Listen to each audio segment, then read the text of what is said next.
Thank you all very much for watching this video, and I hope to meet many of you in a couple of weeks at STOC. So my name is Matija Bucic. I'm currently a Veblen research instructor, which is a shared position between Institute for Advanced Study and Princeton University. And today I want to tell you something about the classical conjecture in graph theory, namely the Erdős-Gallai cycle decomposition conjecture. And everything I'm going to say is joint work with Richard Montgomery. So let me also say that as a subtitle to this talk, I like to think of it as being robust sublinear expanders, because one of the main outcomes of this project was actually development of quite a few tools and ideas surrounding these robust sublinear expanders.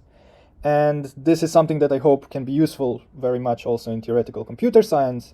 And in particular, there is quite a few connections where we're using ideas that are relatively standard in the TCS community, but maybe less so in the combinatorial community, and vice versa. So very good. Let me start at the beginning and tell you a bit about why we find this conjecture interesting, and then I'll tell you a bit about these expanders and also how exactly our argument works. So let me also advertise that there is a much longer version of this talk on the IIS website. So I gave a 2-hour talk in the Computer Science and Discrete Math seminar at IIS. So if you are interested, that talk I'm giving significantly more details than I do in this one.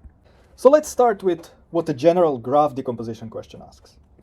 So it asks, given some kind of large graph, can we decompose it into few small graphs which should have some kind of nice, useful property? And the general idea here is that we're trying to do some kind of local to global or divide and conquer approach. So in order to understand a big structure, we're trying to split it into pieces and then try to understand each of these individual pieces and then lift the understanding back to the original. So for this talk, I'm going to focus on so-called cycle decomposition problems, which just means that for me, nice is going to equal being a cycle, and cycles are a very fundamental basic family of graphs. They have various very useful nice properties. They're minimal two connected graphs, and in particular cycle decomposition problems have had quite a long history and quite a lot of work has been done in these directions.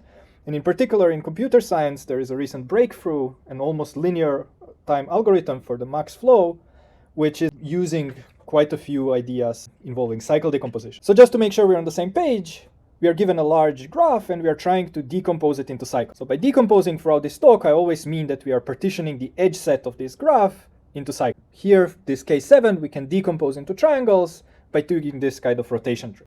So cycle decomposition problems go way back in combinatorics. The oldest one that I'm aware of is a theorem of Wallecki from over 140 years ago. And he proved that any odd clique you can always decompose into just n cycles, which if you spend a minute with pen and paper, you'll see that it's actually optimally few.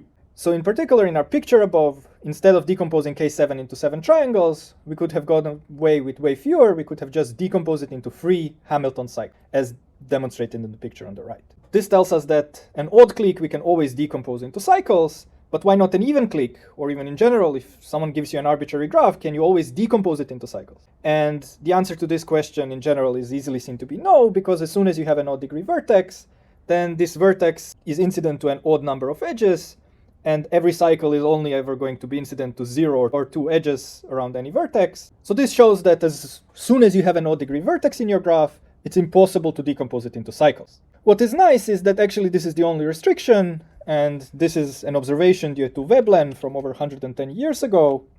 So he showed actually as soon as your graph does not have odd degree vertices, you can always decompose it into cycles. And this is an easy observation coming from an even 150 years older result of Euler on existence of Euler 2. And in particular, he observed it while working on his algebraic approach to the four-color theorem. Now, Wallecki's theorem tells us that we can decompose an odd clique into optimally few cycles, while Veblen's theorem tells us which graphs we can decompose into cycles at all. So a very natural question which arises is, can we decompose an arbitrary graph into optimally few cycles? And this is precisely the subject of the classical conjecture of Erdős and Gallai, which is almost 60 years old, and which asserts that actually any n-vertex graph can be decomposed into just linearly many cycles and edges.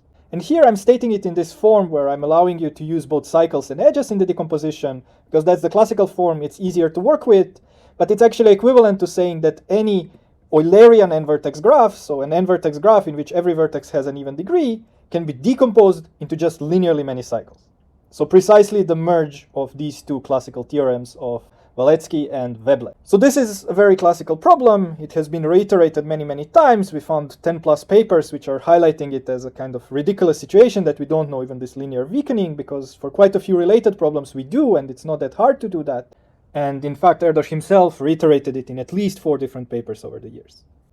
Now let me tell you what we know about this classical problem. So It's tight if it's true, and this is a trivial observation, since if you just take any graph which has all degrees odd, then you will need at least n over 2 edges, because one edge accounts for at most 2 odd degree vertices. Or even if you just take a very dense graph, each cycle can account for at most n edges, so you need linearly many. But better constructions are known. In the original paper, a construction was attributed to Gallai, which requires roughly 4/3 n cycles and edges, and this was a bit refined by Erdős about 20 years later to the current best known construction, which requires roughly 3/2 n cycles. Now let me also quickly mention two related settings for which such a linear result is known. So one is a result of Lovász from 1968, that this conjecture is true if you want to decompose into paths instead of cycles, and this we will actually use as a black box as part of our argument. So another related setting in which a linear result was proved by Piber in 1985 is if you do not insist that your cycles should be disjoint. So we allow intersections, but we still want to use just linearly many, so optimally few of them. So both of these turn out to be quite a bit easier, and these go into the examples that I mentioned before, that in both of these papers the Erdős-Gallai conjecture was reiterated. But let's turn back to what is actually known about the conjecture itself. So it has been proved for two large classes of graphs. The first one is graphs which have linear minimum degree, and this has originally been proved by Conlon, Fox, and Sudakov about 10 years ago, and then a correct asymptotics has been established by Girau, Granet, Kuhn, and Osthus a couple of years back. And the second class of graphs for which we know it's true are quasi-random graphs with the correct notion of quasi-randomness, and here this dates back to the same paper of Conlon, Fox, and Sudakov, but then correct asymptotics has been established by Korandik, Rivelovic, and Sudakov, and even a far more precise result has been established by Glock, Kuhn, and Osthus. So these two examples I like to think of as a somewhat structured case in the case of linear minimum degree, so you have a tiny bit of structure in your graph, and the random case in which you have a lot of randomness. So in some sense, in combinatorics, we have quite a few tools which allow us to deal with objects in which we have some amount of structure, and also quite a few tools which allow us to work with objects in which we have a lot of randomness. So the interesting case is really what remains, in which we do not have enough structure or randomness to apply existing ideas. And in fact, in some sense, what our argument is doing is we are reducing the problem to the case of expanders, and expanders, so in some sense, are somewhat resembling random graphs. So in some sense, we are going back to the idea of, and the tools that we have for working with random objects. So now turning what we actually know about the upper bounds on the problem. So there is an easy folklore bound which says that you can always decompose into just constant times n log n cycles and edges. And this follows by just repeatedly taking out the longest cycle, and 5 minutes with pen and paper and some analysis will tell you that it will take you at most a constant times n log n cycles and edges. So despite this being very simple, it took over 50 years for a first improvement, which happened in this same breakthrough paper of Conlon, Fox, and Sudakov, in which they improved the bound and showed that you can always decompose into just constant times n log n cycles and edges. Our result obtains a further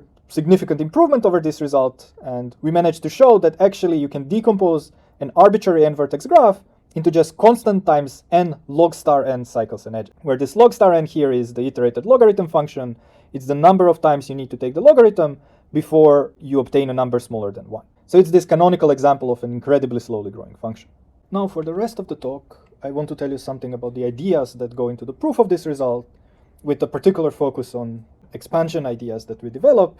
So in some sense, this, while being a very, very nice result in combinatorics, for this conference, I think the main focus here is on the tools that we developed while working with this, that surrounds this idea of robust sublinear expansion. So let me start at the beginning. So what do I mean by expansion? So the classical notion of vertex expansion is that an n-vertex graph G is a lambda expander if for any subset of the vertices, which is not too large, we have that the external neighborhood, so the set of all vertices adjacent to some vertex in U, but not themselves belonging to U, is larger than the size of the set itself by some expansion factor lambda. So in some sense, whichever subsets of your would-be expander you take, if you take one step out, you should get a big subset. Now, in the classical world, people usually work with this lambda being at least some constant, and in this situation you get quite a lot of very useful properties of this expansion, which I don't think I need to tell to people at this conference how useful in general expansion ideas have been both in computer science and in many, many other areas. So what I want to focus on today, though, is what happens if we have a much weaker expansion factor. So what if this lambda factor tends to 0 with the number of vertices? So in particular, for the illustration purposes and to align with what we're actually doing in the paper, I'm going to say that the graph is a sublinear expander if any not too large subset of vertices expands by a factor which is 1 over log squared times n. So in general, you can take something like 1 over polylog n factor, and this definition still makes sense. And in fact, if you want to get some very precise results, you can do somewhat better than what I'm stating here. But for us, it actually doesn't matter what the polylog factor is. So I'm sticking with this 1 over log squared n here simply for concreteness sake. Very good. So what would be the reason to look at this type of weaker expansion than what we are usually used to working with? The answer to that question was first given in some sense by Komlos and Semeredy in the world of combinatorics at least, with the following general approach for attacking extremal problems in graph theory. So suppose you have some kind of large graph and you are trying to figure out how dense does it need to be in order to guarantee some kind of substructure that you're looking for.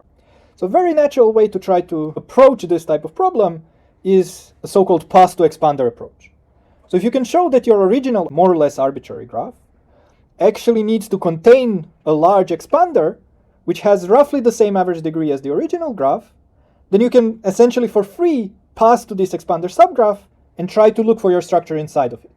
And since, as I said, expanders in some sense are loosely resembling random graphs, this will actually be a much easier task than trying to attack a general problem. And this idea dates back to a paper of Komlos and Semeredy from early 1990s, and since then it has really been quite influential in combinatorics with a long list of conjectures and results proved using this type of idea. Now, a major caveat with this approach, though, is that you cannot always find an expander subgraph with constant factor expansion and roughly the same average degree. So if you want to work with the classical, usual notion of expansion that people tend to work with quite a bit, then you cannot follow this approach. And this is where sublinear expansion comes to play. So Komlos and Semeredy proved that actually you can do it if you replace the classical constant factor expansion with this sublinear expansion. So this comes at a cost that it's a weaker notion of expansion, so it's much harder to find whatever you're looking for. And in fact, quite a few of the standard properties that we are used to when working with these constant factor expanders are simply not true when you pass to sublinear. For example, you lose some notion of robustness in terms of connectivity because you could have that just removing a single edge in a sublinear expander disconnects the expander. It does need to be connected, but it could be very weakly connected, which is far from true when you have at least some reasonable constant factor expansion. And this is where robust sublinear expansion comes to play. So what's the idea? So here is a definition. So it's a definition. There are actually quite a few competing ones that have appeared over the past couple of years, but they all are trying to deal with this issue that sublinear expanders are not robustly well connected. So let me try to explain the notion that we are working with and that we introduce, and which in some sense can capture up to loss of some polylog factors all the previous. So we say that an n-vertex graph G is a d-robust expander if for any subset of vertices which is not bigger than half, one of two things happen. In the first case, it expands extremely well. So you should think of this D as being some polylog. We'll pick it to be some polylog, but I want to keep it here as an arbitrary parameter, which we cannot choose later. So D times U neighbors means that it's expanding incredibly well by some polylog factor rather than just some 1 over polylog. In the second case, we don't get such good vertex expansion, and it's actually not possible to get such good vertex expansion without some extra conditions. So it's not possible to quantitatively improve sublinear expansion. And what we're doing here is we're improving it qualitatively. So we're adding an extra condition on top of this weak expansion that we had in the sublinear world, which gives us back this robustness in terms of connectivity. So the condition turns out to be that you should be able to find this many vertices in the neighborhood, but with the property that each of them send many edges back to you. So many here means d times log squared n. So in the left we had that every vertex in the neighborhood maybe sends just one edge back to you. So here we have a decent number of vertices in the neighborhood with the property that each of them sends quite a few edges back to the set. So in some sense it's not so easy to disconnect any of these vertices. You need to kill all of its d times log squared n edge. So the way to balance these two cases is to count how many edges are you guaranteed between the set and its neighborhood. And in particular, in the first case, we're only guaranteed d times the size of the set, while in the second case, we're also guaranteed at least this many edges because we have this many vertices, and each of them send this many edges. So in total, we have this times this, which is again d times u many edges. So in some sense, you are guaranteeing edge expansion with the factor d, but this condition is in some sense intertwining it also with the vertex expansion. Let me now tell you a number of lemmas that we prove for this robust sublinear expansion, to demonstrate what I mean that we are recovering some properties that are standard or classical for strong, at least constant factor expanders, or at least polylog actually. So the first one is an expander decomposition lemma. We actually show that you can decompose all but a small number of edges of an arbitrary graph into such robust sublinear expanders. So the next lemma we refer to as an edge subsampling lemma. And what it does is it says that if you start with a sufficiently robust sublinear expander and you sample uniformly at random every edge with some constant probability, then the random subgraph that you're going to get is with high probability still going to be a robust sublinear expander, albeit with a bit less robust. So this allows you to just decompose your expander into constantly many subgraphs with the property that each of them is still a robust sublinear expander. Again, a bit less robust than the original, but we are just paying logs for each of these steps. This allows you to parallelize some type of argument. So imagine that you're trying to use your expanders to connect various points, as we are going to do in the next lemma. Then you can split the points into parts and use different of your sub-expanders to join different sets of points. And this is really actually quite powerful and is crucial for us. It gives us a crucial polylog gain over just using a single expander and not splitting it. And we use this lemma also in 2 or 3 places in the paper. So the third lemma is a very strong connectivity property, and it's actually sometimes referred in the TCS world as a routing property. So we want to be able to join any collection of disjoint pairs of vertices with short edge disjoint path. So someone gives you a bunch of pairs of vertices and you need to find paths joining the given pairs, but in such a way that these paths are edge disjoint. And for this, actually, to prove this edge subsampling lemma is crucial, because actually when we use it, we don't insist on these disjoint pairs, we allow the pairs to intersect, but then we can partition the set of pairs we need to join into constantly many parts, or a polylog many parts, and then this edge subsampling lemma allows us to deal with each part individually with a different sub-expander, and in that way allow us to actually work with disjoint pairs of vertices, which turns out to be quite useful for the approach we have in mind. But unfortunately, this standard, relatively standard routing property is not even strong enough for what we need. So we need a certain vertex subsampling version of it. So we want to be able to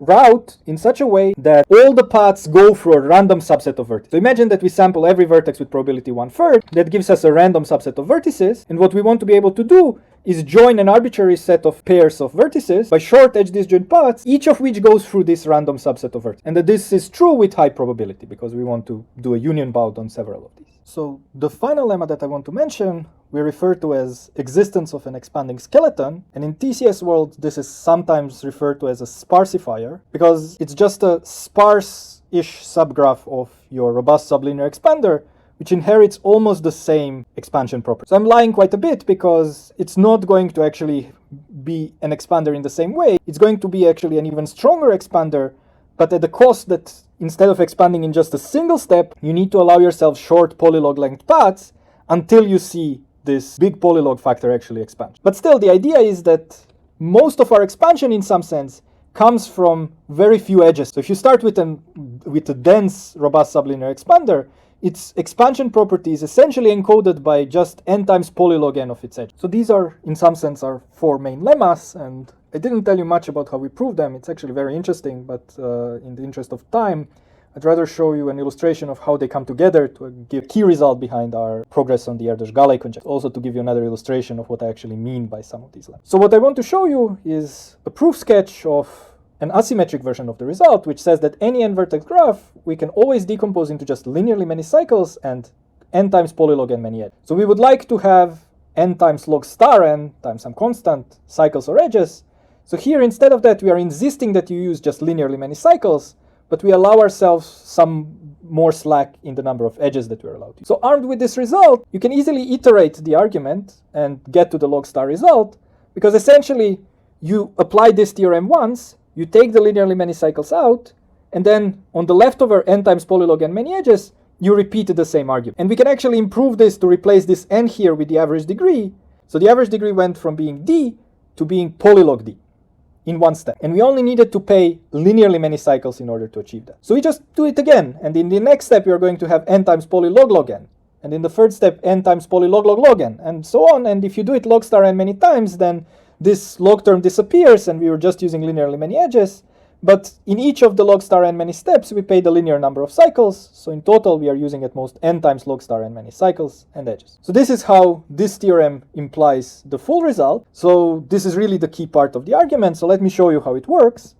or at least roughly how it works when we are armed with this lemma. So the first step is to reduce the problem to just proving it for a robust sublinear expander. So this will follow very easily by using our expander decomposition lemma. We can afford to pay exactly this many edges, we set them aside, and then we get a nice decomposition of our arbitrary graph into robust sublinear expanders. And because they don't overlap too much, if we can decompose each one of them, then we immediately get a decomposition of the whole graph. So this is the first step, and it allows us to just prove this theorem for a robust sublinear expander rather than for an arbitrary graph. So let now H be an arbitrary robust sublinear expander, and let us set aside an expanding skeleton. So again, this is a sparse-ish subgraph of H, which inherits almost the same expansion property. The first step is to decompose H minus A, so we put our skeleton outside, and we decompose whatever is left using this result of Lovász that I mentioned, that you can decompose an arbitrary graph into just linearly many paths. So actually we need a slightly stronger version, which we prove,